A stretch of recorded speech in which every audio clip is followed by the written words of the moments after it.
Main जो दिक्कतें हैं वो एक है हॉस्पिटल एजुकेशन सिस्टम और यहाँ पर एजुकेशन। नहीं है। यहाँ पर जो और क्या क्या? वर्क सीजन होता है वो एक लिमिटेड होता है। बर्फ़ गिरते 6 महीने हम बर्फ़ के नीचे होते, तो 6 महीने अभी तक यहाँ टेंडर्स नहीं हुई है। वहाँ पर जो काम हो रहा था डेवलपमेंट वो नहीं हुआ, क्योंकि उन्होंने पहले तो कोड ऑफ कंडक्ट पार्लियामेंट का था, फिर असेंबली के लिए लग गया कोड ऑफ कंडक्ट।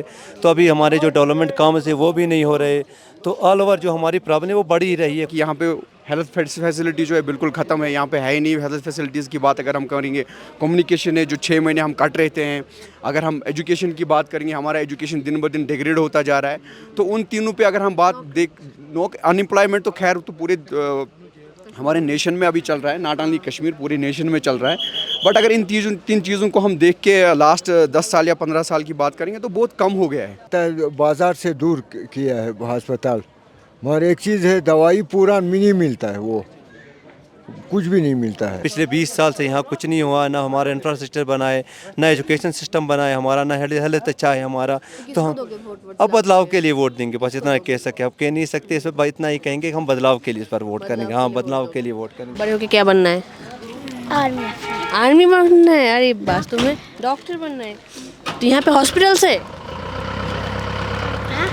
डॉक्टर बैठते हैं यहाँ पे? डॉक्टर नहीं बैठते। यहाँ पे बाजू में ही पाकिस्तान का हाँ, बॉर्डर है, बिल्कुल लगा हुआ, सटा है, बॉर्डर से एकदम लगा है, बिल्कुल एकदम लगा हुआ लगा। है। तो यहाँ पे उसको लेके कोई दिक्कतें आती है क्या? क्यों नहीं मैडम, यहाँ पर फायरिंग हो रही होती है। 2002-3 में यहाँ बम गिरे, इस जगह जहाँ पर बैठे हुए बम फटा, 5-6 आदमी इसी जगह जहाँ बैठे, यहाँ पर 3 आदमियों की डेथ हो गई।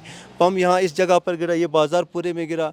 तो हम यहाँ पर बॉर्डर में रहते हैं, हम ऑलरेडी इनके उसके भी शिकार हुए ऑलरेडी पहले ही। सिर्फ बिल्डिंगें बनाना या रोड्स को मैक्सिमाइज करना, it is not the development. Development is what is the education system here, what is the quality of education here. আমি এই মুহূর্তে দাঁড়িয়ে আছি বান্ডিপোরা অ্যাসেম্বলির মধ্যে অবস্থিত গুরেজ ভ্যালিতে। আমার পেছনে আপনারা দেখতে পাচ্ছেন বিস্তীর্ণ হিমালয়, এবং সেই হিমালয়ের ওপাশেই পাকিস্তান। আমরা কাশ্মীর ইলেকশন কভার করতে এসেছি। কাশ্মীরের শহরের বিভিন্ন ইস্যু আমরা তুলে ধরেছি। আজকের আমাদের এই প্রতিবেদন হবে কাশ্মীরের যে বিভিন্ন গ্রাম এবং একদম প্রত্যন্ত গ্রাম, যেমনটা আমি বললাম যে পাহাড়ের পেছনেই পাকিস্তান, একদম প্রত্যন্ত গ্রাম, বর্ডার সীমান্তে যে সমস্ত গ্রাম রয়েছে সেখানে ইলেকশনের কি ইম্প্যাক্ট, সেখানকার মানুষের কি সমস্যা, তারা ইলেকশন নিয়ে কী ভাবছে, তারা ওভারঅল কাশ্মীর গভর্নমেন্ট, তাদের জীবন সব কিছু, তাদের কী মতামত, মেয়েরা এখানে কেমন আছে, খুব ইম্পর্টেন্ট এখানে মেয়েরা কেমন আছে সেটা জানা, এই সমস্তটা নিয়ে আজকে আমাদের প্রতিবেদন থাকবে। আমি জয়তী এবং আপনারা আমার সঙ্গে দেখছেন এবং শুনছেন হাউ डेवलपमेंट हुआ है लास्ट 5 सालों में यहाँ पे। डेवलपमेंट की बात अगर करते हैं तो डेवलपमेंट जो बेसिक 3 चीज़ें हैं जिसमें जो डेवलपमेंट जिसे काउंट की जा सकती है, it is education, medical and health facilities, education and transport communication. अगर हम उन 3 चीज़ों को देख के चलेंगे, वो भी पर्टिकुलरली गुरेज वैली को लेके, तो वो आपने भी देखा होगा कि यहाँ पे हेल्थ फैसिलिटी जो है बिल्कुल ख़त्म है, यहाँ पे है ही नहीं हेल्थ फैसिलिटीज़ की बात अगर हम करेंगे। कम्युनिकेशन है जो 6 महीने हम कट रहते हैं। अगर हम एजुकेशन की बात करेंगे, हमारा एजुकेशन दिन ब दिन डिग्रेड होता जा रहा है। तो उन तीनों पे अगर हम बात अनएम्प्लॉयमेंट तो खैर तो पूरे हमारे नेशन में अभी चल रहा है, नॉट ओनली कश्मीर, पूरे नेशन में चल रहा है। बट अगर इन तीन चीज़ों को हम देख के लास्ट 10 साल या 15 साल की बात करेंगे तो बहुत कम हो गया है। तो उस हिसाब से तो कोई डेवलपमेंट ही नहीं हो गया है। सिर्फ बिल्डिंगें बनाना या रोड्स को मैक्सिमाइज करना, it is not the development. Development is what is the education system here, what is the quality of education here, what is the medical infrastructure here. वो तो है नहीं यहाँ पे। हम आज भी तरस रहे हैं अपने डॉक्टर्स के लिए, इसीलिए हम लोग अभी उन लीडर्स को वोट हमें देना चाहिए। मैं आपकी वसादत से लोगों को ये बोलूँगा कि उन लीडर्स को वोट दीजिए जो आपकी डेवलपमेंट के लिए काम करेंगे, जो आपके मसाइल को सुनेंगे। हमारे यहाँ तो पिछले 10-15 साल, पिछले 4-5 साल तो गायनोकोलॉजिस्ट नहीं है, हमारी प्रेग्नेंट लेडीज़ को वहाँ से शिफ्ट करना पड़ रहा है। तो उसके लिए जो हमें वो सब चीज़ें यहाँ पे मैसर करे। अस्पताल बनाना तो ठीक है, building is not the development. Development is when doctors are here, development is well specialists are here. यहाँ से बीपी पेशेंट वहाँ बीपी चेक करने के लिए नहीं जाए, उसको हम डेवलपमेंट नहीं कहेंगे। सो वो चीज़ें हमारे यहाँ, हमारे कुछ मुद्दे हैं गुरेज वालों के। हमारा एजुकेशन हमारा अभी डिग्रेड होते जा रहा है, हमारा हेल्थ फैसिलिटीज़ अच्छा नहीं है, हमारा रोड ट्रांसपोर्ट कम्युनिकेशन जो हमारा है वो उतना अच्छा नहीं है। पर हमारे पास उतना इंफ्रास्ट्रक्चर नहीं है, हेल्थ जो फैसिलिटीज़ हमारे पास नहीं है। गायनोकोलॉजिस्ट जो पोस्ट है यहाँ खाली है। हमारी जो माताएं बहनें प्रेग्नेंट लेडीज़ होती है, उनको बड़ी मुसीबत आती है। जब उनके बच्चे की का टाइम आता है तो फिर उनको शिफ्ट करना पड़ता है श्रीनगर, बांडीपोरा। यहाँ वो फैसिलिटी नहीं है, डॉक्टर्स अवेलेबल नहीं है, एक्सरे नहीं हो रहा है यहाँ अच्छी तरह से, अल्ट्रासाउंड नहीं हो रहा है हमारा।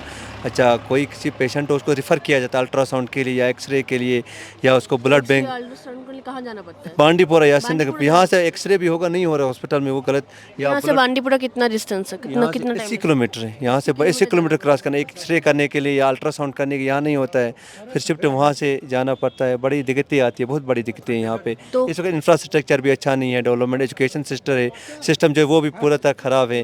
हमारी हायर सेकेंडरी से हाई स्कूल है वहाँ लेक्चरर्स नहीं है, वहाँ पर टीचर्स नहीं है पढ़ाने के लिए, क्योंकि बच्चे तो कर रहे हैं कोशिश पढ़े हम, लेकिन वहाँ पर उस्ताद नहीं है अवेलेबल, उनको ट्रांसफ़र करके वहाँ श्रीनगर बांडीपुरा लगा दिया गया है, यहाँ वो भी अवेलेबल नहीं है, तो इस पर बहुत बड़ी दिक्कतें से जूझ रहे हैं। ऐसे क्यों हो रहा है यहाँ पे? यहाँ से ट्रांसफर करके उधर क्यों भेज रहे हैं? यहाँ पे आशा रसूख की वजह किसी कोई अफसर से होता है, किसी पॉलिटिकल लीडर की वजह से होता है, वो अपने आप को वहाँ पर शिफ्ट करके आसानी करा देते हैं। यहाँ के लोग जो वो सफ़र कर रहे हैं इसके लिए। मेन जो दिक्कतें है वो एक है हॉस्पिटल, एजुकेशन सिस्टम और यहाँ पर education। नहीं है। यहाँ पर जो और क्या-क्या? वर्क सीजन होता है वो एक लिमिटेड होता है, बर्फ़ गिरते हैं 6 महीने हम बर्फ़ के नीचे होते, तो 6 महीने अभी तक यहाँ टेंडर्स नहीं हुई है, वहाँ पर जो काम हो रहा था डेवलपमेंट वो नहीं हुआ, क्योंकि उन्होंने पहले तो कोड ऑफ कंडक्ट पार्लियामेंट का था, फिर असेंबली के लिए लग गया कोड ऑफ कंडक्ट, तो अभी हमारे जो डेवलपमेंट काम है वो भी नहीं हो रहे, तो ऑल ओवर जो हमारी प्रॉब्लम है वो बढ़ी ही रही है, कोई हमें यहाँ पर सुविधा नहीं है।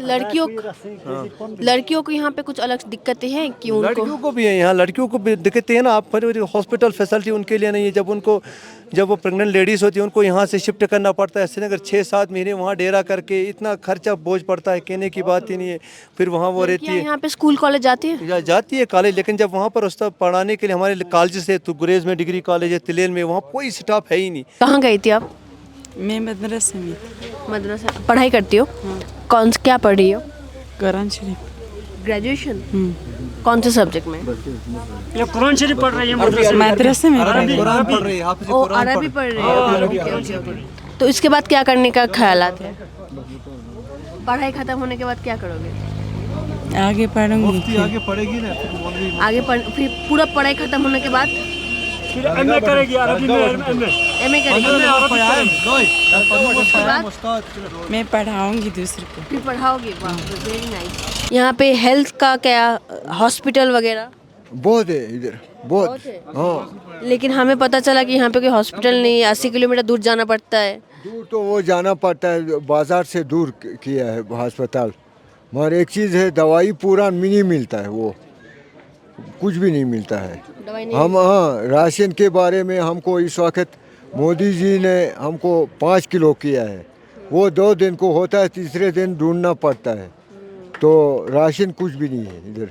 तो यहाँ पर कुछ चाष वगैरह होता है, एग्रीकल्चर? है, एग्रीकल्चर का मिलता है।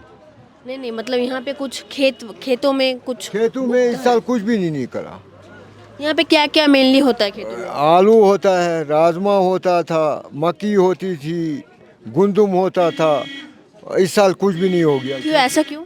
है ऐसा क्यों? क्योंकि बारिश नहीं पड़ी, बारिश पड़ती थी तो होता था, इस वक्त नहीं है कुछ भी, इस साल बहुत मुश्किल हो। तो अगर खेतों में कुछ नहीं उगता है तो फिर आप लोगों का गुजारा कैसे होता है? गुजारा अभी करना है, बांडीपुर से राशन लाना है, दावत से राशन लेना है, दुकान से स्टोर में 5 किलो मिलता है महीने को, और कुछ भी नहीं मिलता है। और पैसा कहाँ से आता है जो लाना हो पड़ता है? पैसे तो इस वक्त नौकरी में कोई किसी के घर में नौकरी में होता है, किसी के घर में ये क्या बोलते हैं ठेकेदार के साथ काम करते हैं, इसी वजह से थोड़ा मिलता है। वहाँ पे अच्छा काम का मौका है कि वहाँ पर भी काम नहीं है?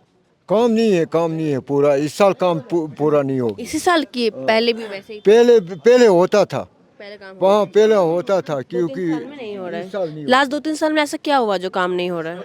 पता नहीं है, ये पता नहीं लगती है कुछ भी, पता नहीं। गवर्नमेंट का कुछ है क्या? गवर्नमेंट कुछ हेल्प करती है? दवा सरकार कुछ भी नहीं करता है, क्या करता है सर? तो उन पे जो हमारा लीडर 370 हटने के बाद कुछ फायदा हुआ है क्या? 370 के बाद देखो 370 कुछ एक ऐसा टॉपिक है जो अभी ख़त्म हो चुका है। सो बीजेपी तो उसको लेके कैंपेन कर रही है। पॉलिटिशियंस का काम ही तो है कहना, पॉलिटिशियंस का तो काम ही कहना है। अगर 370 के बाद डेवलपमेंट होती तो हमारे यहाँ डॉक्टर्स होते, तो हमारे यहाँ एजुकेशन सिस्टम अच्छा होता, तो हमारे यहाँ अनएम्प्लॉयमेंट नहीं होती। अगर 370 के बाद कुछ अच्छा होता, डेफिनेटली कुछ चीज़ें अच्छी होगी आफ्टर 370 के बाद। जैसे स्टोन बेल्टिंग कम हो गई, यहाँ पे पीस ज़्यादा इस्टेब्लिश हो गया। Definitely we are not ignoring these aspects also कि कोई चीज़ नहीं हुआ है, but at the same time अगर हम उस चीज़ को भी देखते हैं तो हमें डेवलपमेंट साइड को भी देखना चाहिए, जो बिल्कुल अच्छा, कश्मीर में बीजेपी क्या लगता है आएगा? Ma'am, I am responsible to talk about the Gurez Valley, not about the Kashmir Valley. So मैं कश्मीर गुरेज के बारे में बोल सकता हूँ. यहाँ पे वही लीडर आ जाएगा जो काम करेगा. तो किसी पर्टिकुलर लीडर के लिए यहाँ पे उतनी है नहीं कि जो अच्छा लीडर है, अच्छा काम करेगा, उसको वोट मिलेगा. क्या क्या लगता है अभी अभी इलेक्शन के बाद? हमने इस बार तो बदलाव के लिए वोट डालेंगे. हमारा जो वोट होगा इसका बदलाव का होगा, क्योंकि हमारे पिछले 20 साल से यहाँ कुछ नहीं हुआ, ना हमारा इंफ्रास्ट्रक्चर बना है, ना एजुकेशन सिस्टम बना है हमारा, ना हेल्थ अच्छा है हमारा. तो हम अब बदलाव के लिए वोट देंगे, बस इतना कह सके. अब कह नहीं सकते इस पर, इतना ही कहेंगे कि हम बदलाव के लिए इस पर वोट करेंगे. हाँ, बदलाव के लिए वोट करेंगे. अच्छा 370 हटने का कोई यहाँ पे इम्पैक्ट पड़ा है? नहीं, 370 तो अब ये वहाँ खोखला बना दिया गया था. पहले जो कांग्रेस गवर्नमेंट थी या नेशनल की गवर्नमेंट रही, उन्होंने वो खोखला बना दिया था. उसका वहाँ रहा कुछ नहीं था, कुछ थोड़ा बहुत बचा हुआ था, तो वो भी हटा के बराबर के उसी के नाम पे यहाँ पर लोग सियासत कर रहे थे कि हम 370 बचाएंगे, ये करेंगे. लोग मारे जा रहे थे लोगों को, तो उसकी वजह से तो हमें कोई इम्पेक्ट नहीं पड़ा. 370 हमारे लिए ज़रूरी भी था और नहीं ज़रूरी भी था. अब उसको हटा गया है. सुप्रीम कोर्ट ने भी कहा कि वो सही डिसीजन है. पार्लियामेंट के दोनों हाउसों ने भी बिल पास कर दिया. तो अब हमारे कहने से यहाँ ना वापसी हो सकती है ना आप कुछ. लोग क्या चाहते हो? हम तो कहते हैं कि अमन से लोग रहे, यहाँ तरक्की हो, अमन हो, हमारे जो बेसिक फैसिलिटीज़ है लोग की वो हमें मिले, हमें सुविधाएं मिले. हमें कुछ नहीं है 370 से, कोई प्रॉब्लम नहीं है. हमें कोई और चीज़ से दिक्कत नहीं. हमारी जो फैसिलिटीज़ है हमें वो मिली, वो हमारे लिए बहुत बढ़िया. हम किसी और चीज़ पे नहीं लड़ रहे हैं ना और कुछ. अच्छा यहाँ पे बाजू में ही पाकिस्तान का हाँ, बॉर्डर है, बिल्कुल लगा हुआ, सटा है, बॉर्डर से लगा- लगा है, बिल्कुल एकदम लगा हुआ लगा. है। तो यहाँ पे उसको लेके कोई दिक्कतें आती है क्या? क्यों नहीं मैडम, यहाँ पर फायरिंग हो रही होती है. 2002-3 में यहाँ बम गिरे. इस जगह जहाँ पर बैठे हुए बम फटा, 5-6 आदमी इसी जगह जहाँ बैठे, यहाँ पर 3 आदमियों की डेथ हो गई. बम यहाँ इस जगह पर गिरा, ये बाजार पूरे में गिरा. तो हम यहाँ पर बॉर्डर में रहते हैं, हम ऑलरेडी इनके उसके भी शिकार हुए ऑलरेडी पहले ही. हमारी माल मवेशी इसी बम उनकी वहाँ शिलिंग से वो भी माली जा रही है. तो इसलिए हमारे को आपकी कोई रिलेटिव्स उस पार है, ऐसा है? हाँ, हम तो हमारा जो रिलेटिव्स होंगे वहाँ, लेकिन हमें पता नहीं, क्योंकि हमारे 1971 से पहले कुछ हुआ, तब से हम यहाँ पर आए, फिर हम इंडिया के साथ रह रहे. कोई और कांटेक्ट नहीं है उन लोगों नहीं, से? कुछ भी नहीं होगा. पर 1971 से अब हमारी उम्र तो 28-30 साल हो गई. हमें तो पता नहीं. हमारे जो पुराने थे दादा पर, वो तो गुजर गए, उनको पता होती, लेकिन वो गुजर गए हैं, तो हमें उतनी बारे में कुछ पता नहीं. यहाँ पे आर्मी का कैसे व्यवहार होता है? आर्मी तो बहुत अच्छा काम कर रही है. आर्मी यहाँ पर लोगों के साथ बहुत अच्छा काम कर रही है. बहुत शाना आर्मी खड़ी रहती है. लोग भी आर्मी के साथ होते हैं और आर्मी भी होते हैं, मतलब दोनों मिलके आपस में चलते हैं. यहाँ उनको एम्प्लॉयमेंट काम भी दिया जा रहा है, पोर्टर में या बीकन में, या और कोई होता है तो गरीब लोग होते हैं, उसमें भी काम करके अपना रोजी रोटी कमाते हैं. तो फौज का बहुत अच्छा रोल होता यहाँ है. पे तो बहुत सारे किसान हैं. हाँ, वो डेली कितना कमा लेते हैं? उतना एग्रीकल्चर लैंड यहाँ उतनी हमारी नहीं. हम थोड़े आलू बोते देते हैं और मक्की बोते हैं. हमारे पास उतना एग्रीकल्चर लैंड है ही नहीं, कुछ भी नहीं है. Mainly क्या करते हैं यहाँ के यहाँ लोग? पर बस यही मजदूरी होती है. कोई बीकन में काम करता है, कोई पोर्टर में, और कुछ परसेंट यानी 10-20% गवर्नमेंट एम्प्लॉइज भी है.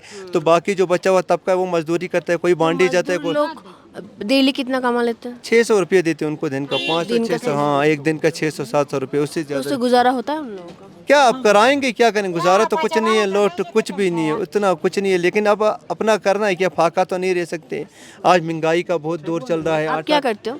मैं बस MSc करके बैठा हुआ. अभी यूथ ही पढ़ा लिखा हुआ. MSc किया है कश्मीर यूनिवर्सिटी से. नहीं, अभी जॉब नहीं है हमारे पास. अनएम्प्लॉयमेंट मेन इशू है हमारा. बिजनेस कुछ कर रहे हो? नहीं, बस बैठे इस वक्त अभी. আমরা কাশ্মীরকে যেভাবে দেখি, আসলে কাশ্মীরে এসে বোঝা যায় যে কাশ্মীরের সাধারণ মানুষের জনজীবন তার থেকে বিস্তর ফারাক আছে তার মধ্যে। কাশ্মীর আমাদের কাছে ভূস্বর্গ, কাশ্মীর আমাদের কাছে সৌন্দর্যের প্রতীক। স্বর্গ বলতে যা বুঝি আমরা, স্বর্গ অর্থাৎ যেখানে সব কিছু ভালো, সব কিছু সুন্দর, কিন্তু কাশ্মীরের মানুষের কাছে হয়তো কাশ্মীর ভূস্বর্গ নয়। কারণ যেমনটা আমরা জানতে পারলাম যে সাধারণ একটা ইউএসজি করার জন্য, একটা এক্সরে করার জন্য এখানকার মানুষকে 80 কিলোমিটার দূরে যেতে হয়। এর পাশে হয় শ্রীনগর যেতে হয়, নয় বান্ডিপুরা যেতে হয়। এবং বুঝতে পারছেন যেখানে সাধারণ ইউএসজি বা এক্সরে করা হয় না, সেখানে বাদবাকি হেলথ যে সমস্ত বেনিফিটস রয়েছে সেগুলোর কী অবস্থা সেটা এটা থেকে ধারণা করা যায়। এছাড়া এডুকেশনের যেই অবস্থা কাশ্মীরে বা এই গুরেজ ভ্যালিতে, সেটাও ভীষণ বিপন্ন। আনএমপ্লয়মেন্ট একটা বড় ইস্যু। এবং যেমনটা আমরা জানতে পারলাম যে বিগত 4 বছর ধরে তারা মোটে 5 কিলো চাল পাচ্ছেন প্রতি মাসে, যার আগে সেটা 10 কিলো ছিল। আটা পাচ্ছেন 1 কিলো, তার আগে আটা যত ইচ্ছে তত নেওয়া যেত। 370 ওঠার পর থেকে এই সমস্যাটা মানুষের মধ্যে দেখা গিয়েছে। তাদেরকে যখন 370 নিয়ে জিজ্ঞেস করা হচ্ছে, তাদের বেসিক্যালি কিছু যায় আসে না। যেই 370কে নিয়ে বিজেপি সরকার বা বিভিন্ন বিরোধী দলেরা সারাক্ষণ ধরে পার্লামেন্ট মাতিয়ে রাখেন, সেই 370 অ্যাকচুয়ালি কাশ্মীরের মানুষের কিছু যায় আসে না। যেটা তাদের যায় আসে সেটা হচ্ছে বেরোজগারি বা আনএমপ্লয়মেন্ট। এডুকেশন, হেলথ, এবং এই তিনটে বিষয় আপনারাও জানেন, আমরাও জানি, কাশ্মীরের এই তিনটে বিষয় নিয়ে কোনো সরকার, কোনো বিরোধী কাউকে আমরা কথা বলতে দেখি না। আমরা যেটা নিয়ে কথা বলতে দেখি সেটা হচ্ছে শুধুমাত্র 370, টেররিজম, ধর্মীয় ভেদাভেদ এবং এরকম বিভিন্ন জিনিসপত্র, যেগুলোতে আসল মুদ্দে যেটাতে কথা বলা উচিত সেটা নিয়ে কেউ কথা বলে না।